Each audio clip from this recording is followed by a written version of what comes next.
um recorte daquela cena e começa a ter detalhes sobre aquilo.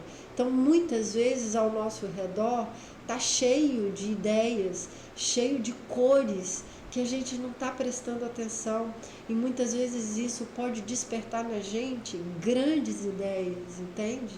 E isso até trazer uma sensibilidade, uma sensação muito gostosa.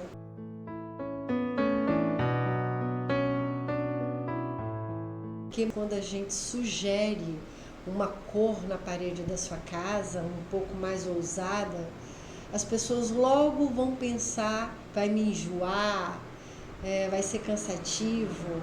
Nós vamos começar a questionar o que ocorre quando a gente tem resistência de fazer alguma novidade na casa.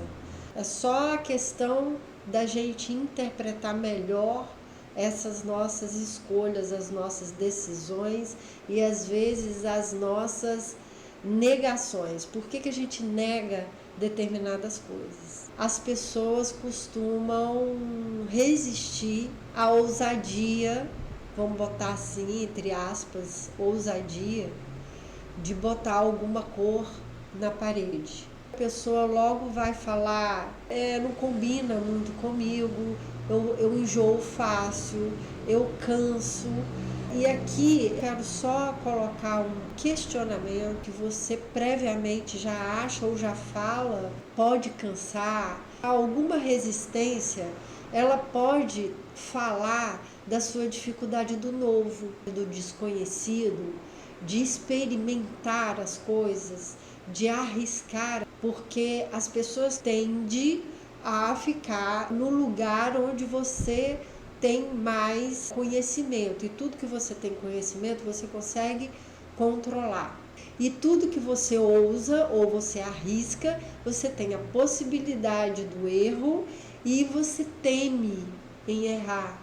E isso vem muito de uma sociedade que criou isso pra gente, que a gente tem que ser toda certa, que a gente não pode errar nunca. E vocês têm que considerar que o erro é uma grande vantagem. Quanto mais você erra na vida, mais você experimenta coisas e você entende o que você não deve fazer.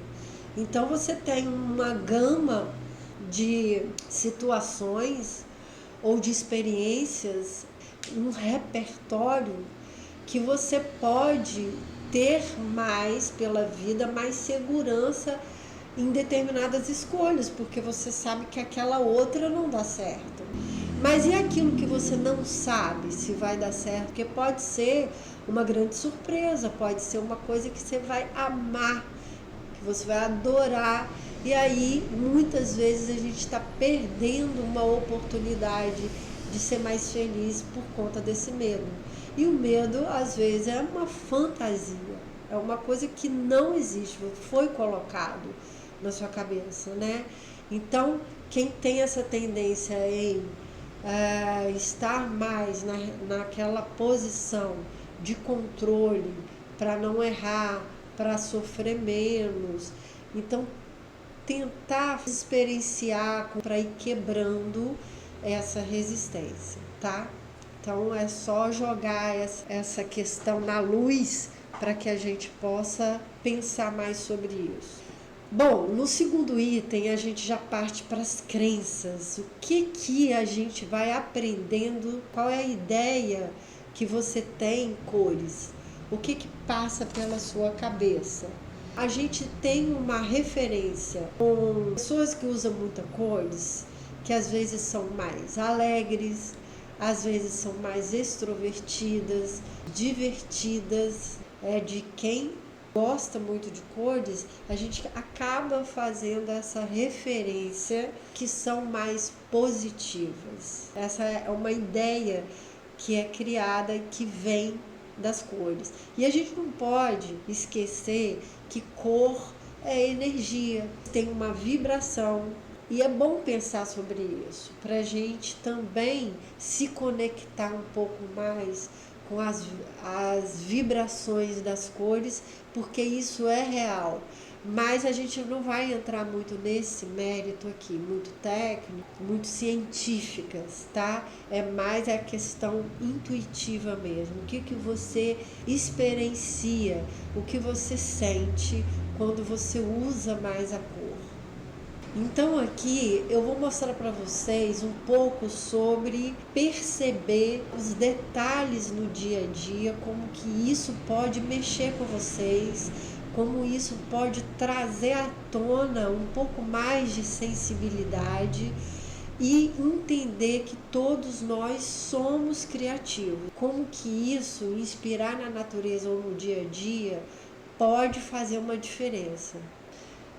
Eu gosto de lembrar de uma época lá no início, quando eu comecei na decoração, naquela insegurança, né, de atuar na área. E eu ia muito em eventos, né, de decoradores, aí sempre tem os que são mais, né, renomados, aqueles grandes decoradores, que a gente se inspira tanto neles, né? Mas a gente fica com aquele ponto a menos, sentindo menor, porque achando que eles são mais criativos, que as pessoas que fazem grandes projetos, que fazem grandes criações, de achar que essa criatividade vem de muitas viagens, por exemplo. E às vezes não. Às vezes as pessoas que são mais sensíveis, você pode trazer coisas novas no seu mundo mesmo, onde você vive.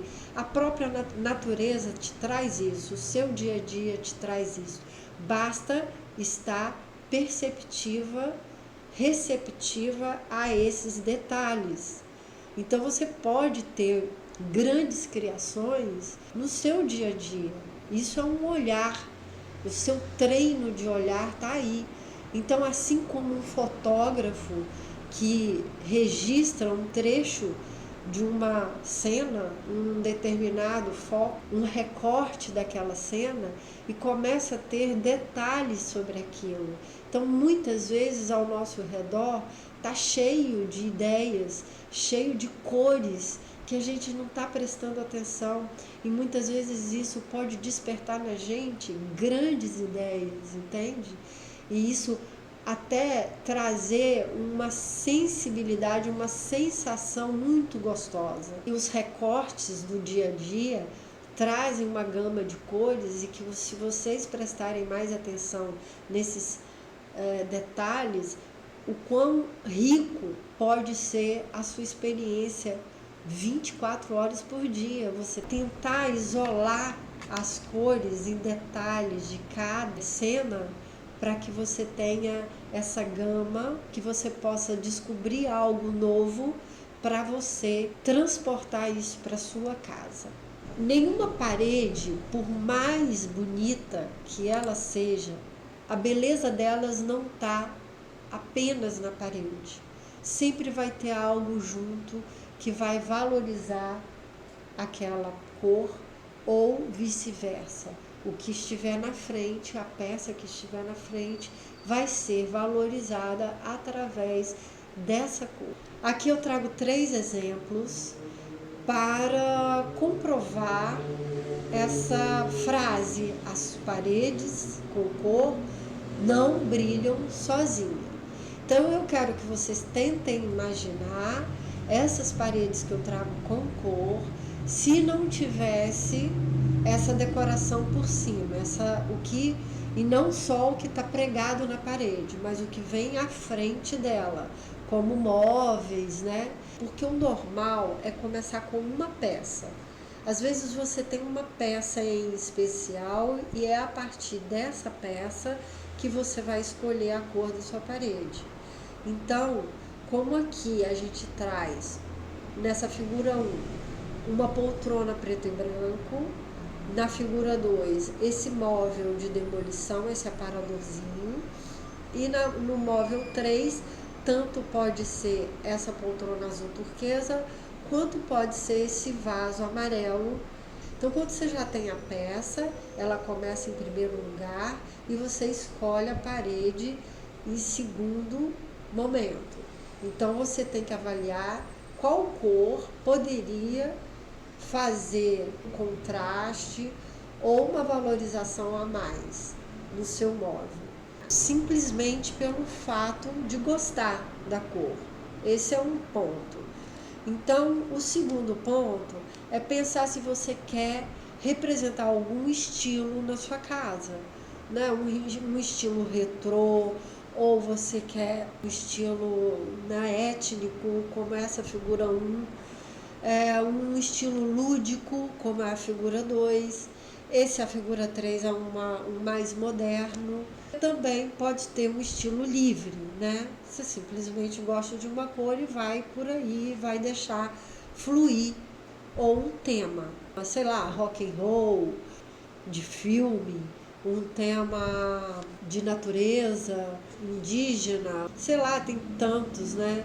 Então, aqui é um exemplo, tá? Do móvel ou da peça que você já existe e que você queira fazer sua parede a partir daquela peça.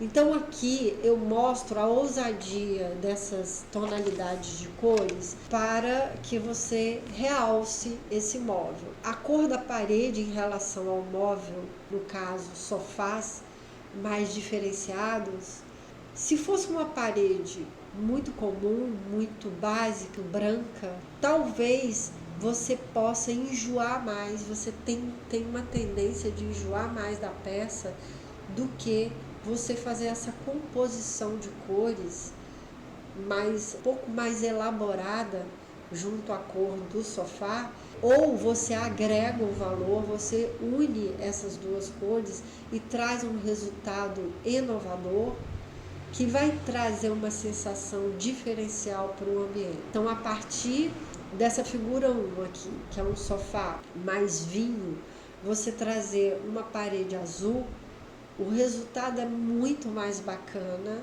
e é como se você não trouxesse tanta atenção somente para o sofá, mas você não saberia entender se é o sofá, se é a parede que mais causa essa sensação do diferencial. E aqui vai para os mais básicos, né?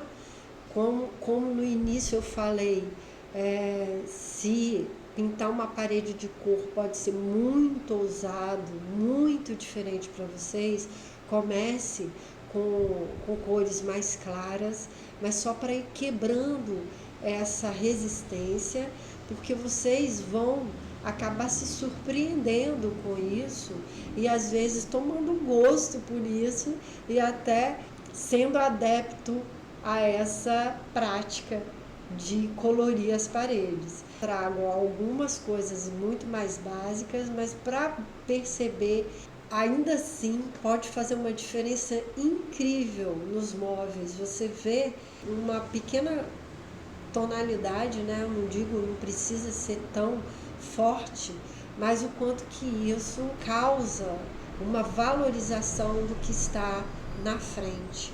Estudar as cores, né? Se você já tem algo de madeira, né? Na madeira mesmo, na cor de madeira, começar a estudar quais os tons pode valorizar melhor essa cor, para que vocês possam exercitar mais o lado colorido de ver a vida. Eu peço, dê um like, compartilha com alguém que estiver fazendo alguma reforma.